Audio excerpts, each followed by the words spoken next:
Okay, so I would love to introduce everybody to Ekwy Nnene, who's one of my favorite clients. And Ekwy runs Ekwy Botanics. Yeah. Ekwy came to me how many years ago? 2016. Yeah. So okay, 2016. She was in a corporate job. She has two children, three, two children. She was in a unsupportive marriage at the time, and she was absolutely passionate about black hair care. So hi Ekwy, thank you so much for coming here and talking to me. thank you for having me, Melinda. This is awesome. I'm glad you're doing a mindset program, actually. Okay, so of all my former clients, I think I possibly saw the biggest change in you through the one-to-one program. And actually what I'd like to start with is, at the time, I mean, you had a good corporate job. You had a solid corporate job, and you were working full-time in it when we met. Yes, yes. It was on contract, wasn't it? Yes. It was 6 figures. Yeah, it was yeah. Okay, Yeah. but still, you decided that you wanted to go for the skincare, and then the hair care. Sorry, darling, hair care, and then you jumped in and you took me on, which must have been quite a big. So, how did you? What went on in your head when you did that? It was a big chunk of money for you at that Yeah, time. it was, because the thing is, I knew where I wanted to get to, but I didn't know how to get there. I had a vision in my head. And so I stumbled on you from an email from Formula Botanica. I attended that masterclass, and I just said, this is a woman that's going to shift me out of where I am to where I'm going to get to. And I came physically to one of your workshops. I don't know where it was, somewhere. Oh, right, the Walthamstow. Yes, that's right. Yes. Yeah. I came over to you and I said, listen, I do hair care, and I know it's only skincare, because when you speak to skincare. I thought it's generally the same thing. And I just want you, because you talked about building a big company. And even then, I knew that's what I was wanting to get to, but I knew I had to start from somewhere. So I had a lot of limiting self-beliefs, um, very low self-esteem, even though I was in this corporate job earning all this money. But as Melinda just said, I had really unsupportive relationship. But I also had this community of women who really loved what I was doing. The hair was being transformed, and I wasn't getting paid for it, but I just loved the teaching on the side, like helping them grow back their hair, style their hair, love their hair. So I just had this burning in me that this could be bigger, especially when someone asked, "Oh, I could pay you for this." I thought, really? So yeah, that's what was going on in my head. I said, I really need someone to guide me. Okay, so I mean, talking about that, because one really vivid memory I've got of you was this fear that your community was going to think if we price this range the way that it should be priced, that your community was going to think that you were too big for your boots. Yeah, and people still think that today. They do, yes. Friend, well, explain the community and how that works, because so I think sometimes we attract what we think, if I'm honest, like in hindsight now. At the time, I said, oh, they. But the truth was, I probably felt within myself, how can I charge this amount? I had that struggle. I did. So inevitably, when I was having conversations, I would radiate that energy, and people would, stamp on approval and say, yes, it's so expensive. Like, you need to come down. But I thought about the margins and what you kept telling me. You need to think about this cost. And it's not just the product and a bit of margin, it's all the other things, the working capital, paying off staff, the shipping. There's so many things to think about. So that's where the money was going. It's not that I was pocketing a huge amount of profits. So it took me a while to come around, to think, this is how I want to be. And it's taken years. Like, even sometimes when I listen back to the recording, I'm like, oof, I'm cringing. I'm like, why was I so unsure of myself? And it's taking years for me to keep hearing people ordering like 16, 20 times that customers I've had for years, and they keep using the same product at the same price. Yes, we do run a bit of sales here and there, but it's still highly priced. And I did raise my prices actually recently because of inflation and whatever. So I'm more comfortable with that. And I'm very happy to say, if you can't afford this, you can go elsewhere. So that took a long time for me. Yeah. Okay, so you're now in Sephora online, in Superdrug, you've got stockists in the States, you've got Yeah. stockists in the UK as well now? We have a few, yes. We have a handful, yeah. Okay, and your main business is you're finding is online. But yes. But you were really strong, because I think that what I really admire also is because you have two young daughters, and very early on you brought them into your story, didn't you? So it was their hair you were doing. It was they were you did these fabulous videos of hair videos.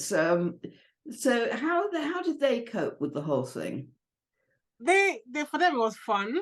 First of all, they loved that they weren't crying anymore during the hair sessions. So because previously it was like a terrible.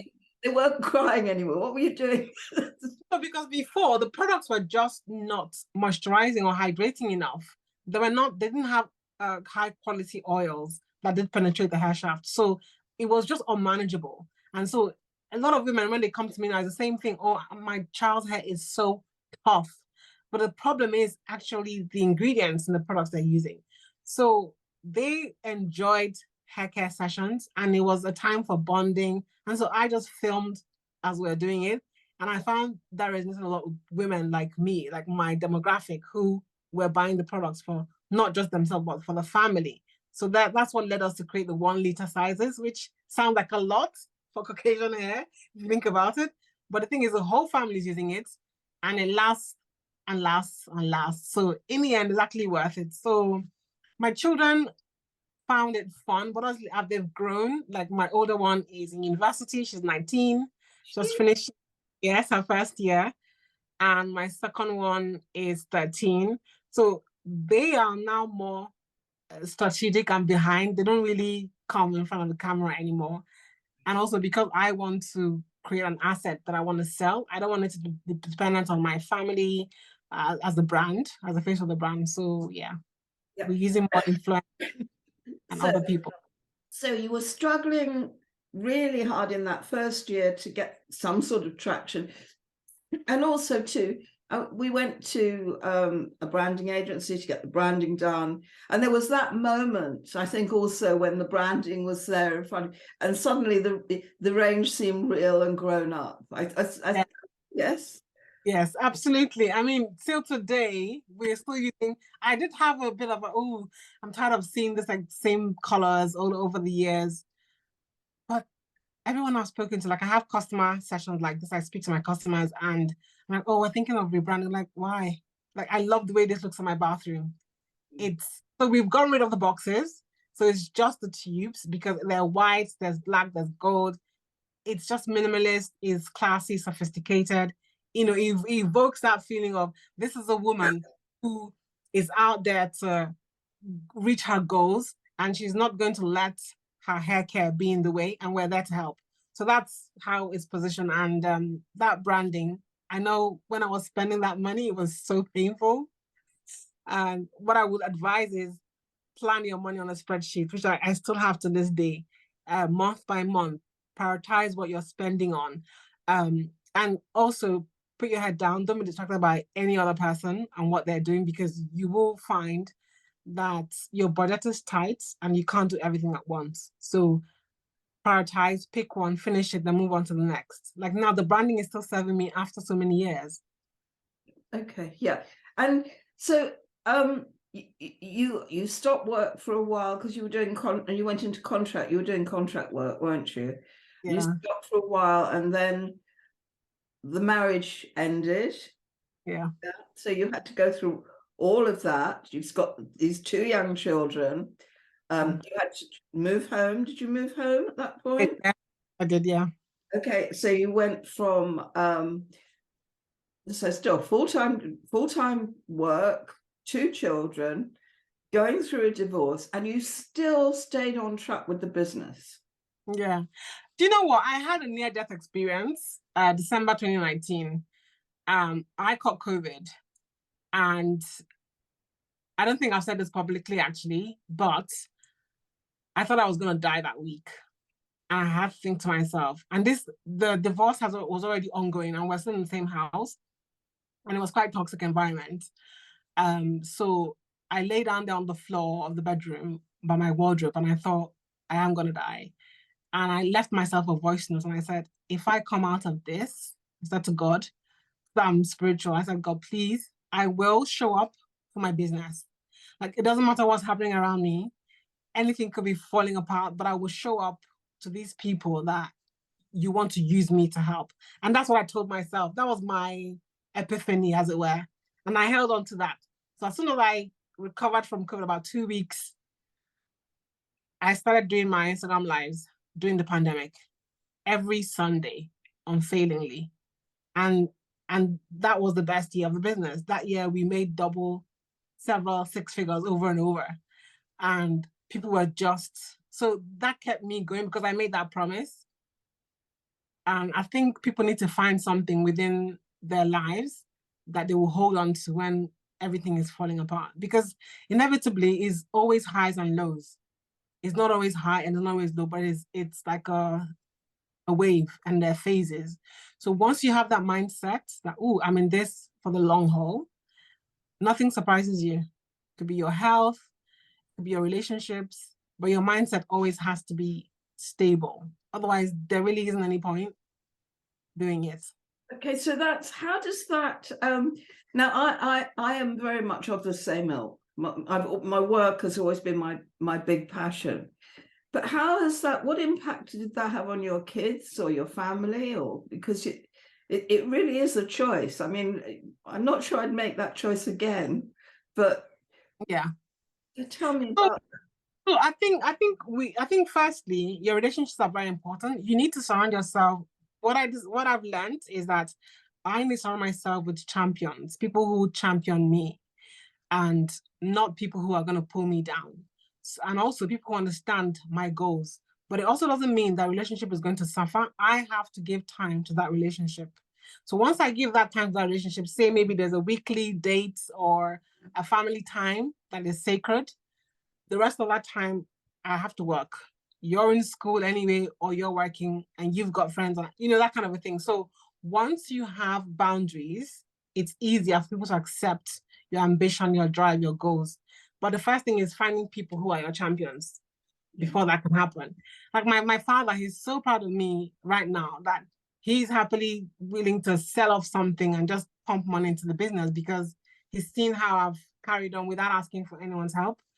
And secondly, I would say your health is very important. I've become a self-care expert, guru, whatever. Look, meditations, prayers, retreats, exercise, good eating, because this is your machine. If this machine isn't working, you can't do anything. So there are some people that I've had to let go, unfortunately. And there are others who have been there and they're going to be there for the long haul. And that's just the nature of it. You can't take everyone along because you as well, you're evolving and you're changing.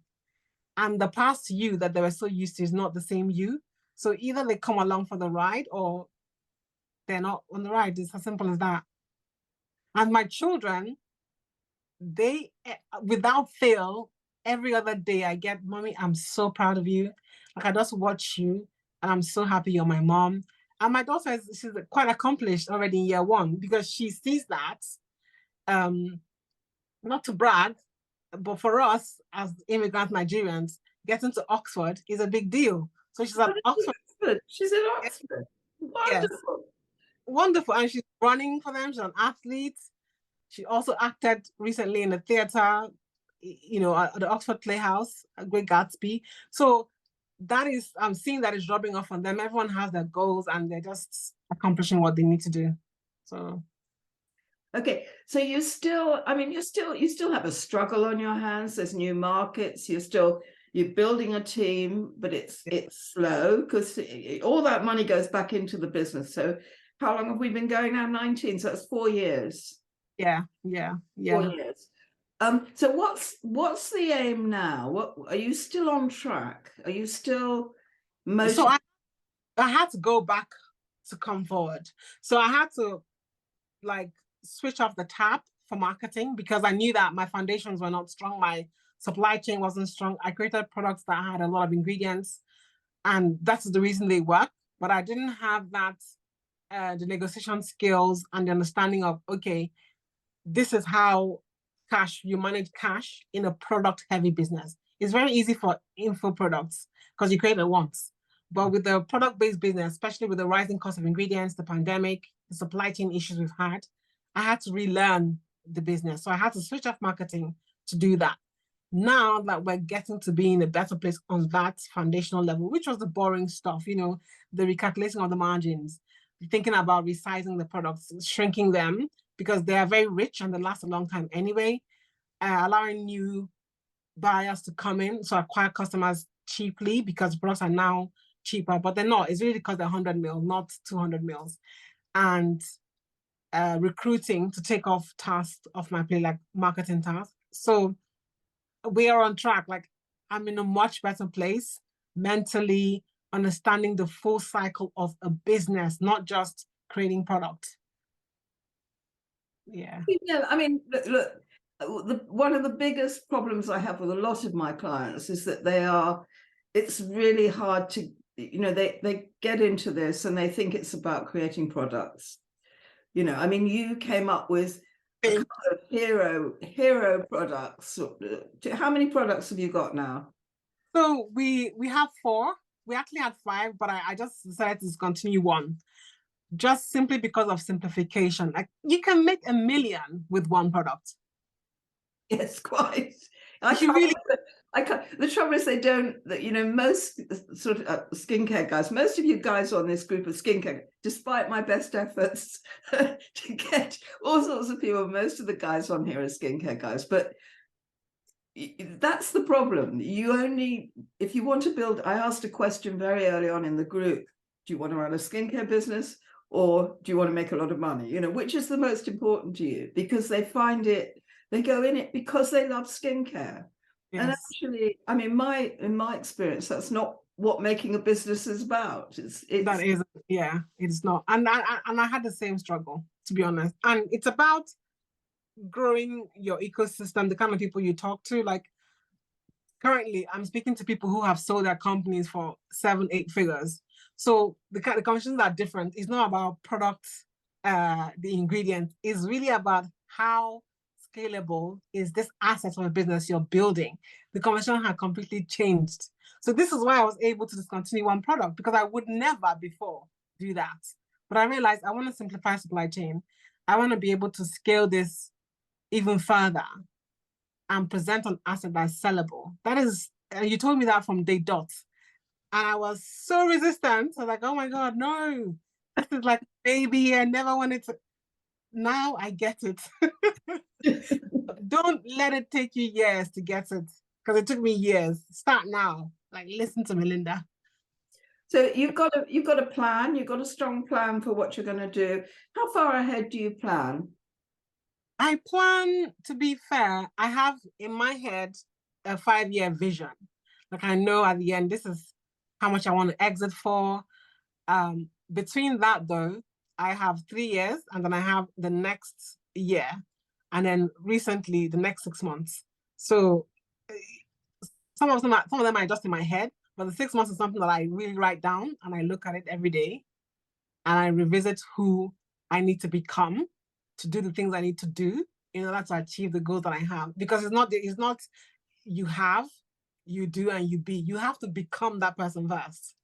Every day, like what would 7-figure Ekwy do in this situation? She would negotiate. She will push back. She will say no to this opportunity because it doesn't fit with her overall goals. Not running around and everything you see on Instagram, you click. No, is you have to have tunnel vision. And yeah, that's what I do. Okay, so all in all, it was a good choice. Oh, absolutely. Absolutely. I mean, there are things I've learned that I wish that I learned quicker. But I think that's the beauty of your journey, is your journey and is unique in its own way. So I've embraced my mistakes, I've learned from them, I've grown so much, and it was definitely a great choice. And have you, because I've seen it, I've seen you change. I mean, I've seen you become quite fierce. Have you seen it in yourself? How about your confidence and your, I mean, what is the business? What's the greatest gift the business has given you? I think it's really personal growth. It's knowing, like, I mean, the first live I did, for example, I took my daughter with me because I was terrified. But I'd made that promise when I thought I was about to die. And I said, Danielle, please come with me. I want to do this. And then it was a blast. And then the week after, I didn't need her, but she still came. And then subsequently, I started doing it on my own. Same thing with public speaking. Same thing with, it's like the growth is just, it's, and if you're a learner and an achiever, you'll find that quite stimulating. So I keep learning new things, pushing boundaries. It's the personal growth. It's the resilience, the mindset, the perseverance. And that also touches on all aspects of your life. So I think that's the greatest gift is developing. Like, I've forgiven people I never used to, the past relationships that I had to let go. I now have a lot of compassion and love for them because I've grown so much. Yeah, it's great, isn't it? It's freeing. It's free. It's free. Okay. All right. So anything else that you feel we should be saying to these guys? So they're struggling about leaving that, taking the leap from that job and going full-time into this. What, I mean, how, making the decisions around income, because I remember times when you financially you were borrowing here, there, and everywhere to try and keep things afloat. So how did you deal with that? It's like I looked at people who are ahead of me, and when they were honest, they did share that this is really the road. There's a lot of patching and borrowing and making things up as you go along. And I said, oh, okay, so it's not just me. And that kept me at the back of my head thinking, okay, this looks very dire right now. This looks terrible. This looks like there's no hope. But if you're a corporate woman, you have experience that no one can ever take away from you. And if all else fails, yes, your pride will be hurt. You can always go back to the day job. That is the truth because you have that experience and no one's going to take that away. And people actually love talking about people who have gone on to start businesses because you come back with a wealth of knowledge and experience. You're now you're worldly wise, as it were. So I would say plan your money, plan your cash, but don't take the leap until I think personally you have something to sell or you've started selling something. Yeah. I will be more practical. Like start selling something, have your proof of concept out there, start getting response from customers, then make the leap. Before you're earning enough to maintain you? No, hopefully you earn enough to maintain you. Yes, that is the tipping balance, really. Enough to pay you, The basics. run, yeah, the basics, and then take the leap. But it's really, as I said, it's highs and lows, and you just have to be strong in your mind that this is going to work. See, if you don't believe in yourself, it's very difficult. You have to believe in yourself, and that's what I had to get. So that's where I came to you, Melinda, because I had zero belief in myself, even though I had this thing burning in my head. And I kept hearing your words, follow the money. And you were mirroring back to me what you saw and again until I started to believe it. So. Okay. Thank you so much for that. I'm sure that will help a lot of people on here. That's absolutely brilliant. Let me just turn off the recording. I'm going to put Ekwys' website at the end on the last slide here. So anybody that's got black hair or problems with black hair, get in touch with Ekwy. They're brilliant products. Thank you for having me. Okay.